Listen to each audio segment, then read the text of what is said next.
একজন ব্যক্তি তার জীবনে সুন্দরভাবে ভ্রমণ করতে একটি নির্দিষ্ট স্থানে আসে। তখন সে ভাবতে শুরু করে এই পৃথিবী তাকে কী দিয়েছে। সে পেছনে তাকায়, কিন্তু সে কিছুই দেখতে পায় না।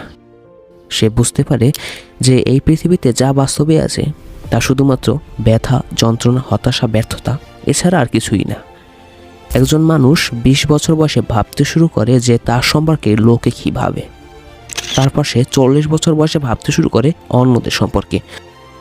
আর 60 বছর বয়সে এসে সে বুঝতে পারে সে যাদের কথা সর্বদা ভাবত তার সম্পর্কে এখন কেউই ভাবে না।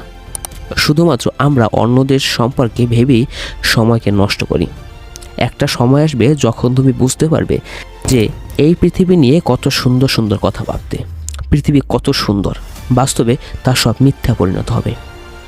বাস্তবিদ্যার সাথে জাগো। এই অভিশপ্ত পৃথিবীতে সব কিছু এইভাবে চলে না যেভাবে তুমি চাও। যত তুমি বাঁচবে ততই তুমি বুঝতে পারবে যেটা সত্যিকারের আছে তা হলো শুধুমাত্র ব্যথা, যন্ত্রণা, হতাশা আর ব্যর্থতা। শোনো, এই পৃথিবীর যেখানে যাও না কেন, যেখানে আলো আছে সেখানে অন্ধকারও আছে। যতক্ষণ পর্যন্ত জেতার ইচ্ছে আছে, ওই ইচ্ছাকে বাস্তবে রূপ দেওয়ার ক্ষমতাও আছে।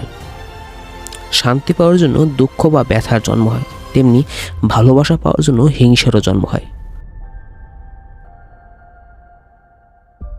প্রত্যেকেই চায় একটি শান্তির পৃথিবী, আনন্দের পৃথিবী, কিন্তু তা বাস্তবে কখনোই হয় না।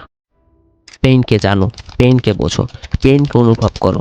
যদি তুমি সত্যিকারের শান্তি চাও তাহলে পেইনকে গ্রহণ করতে হবে। আঘাত না পেলে মানুষ কখনো ব্যথার অনুভব করতে পারে না।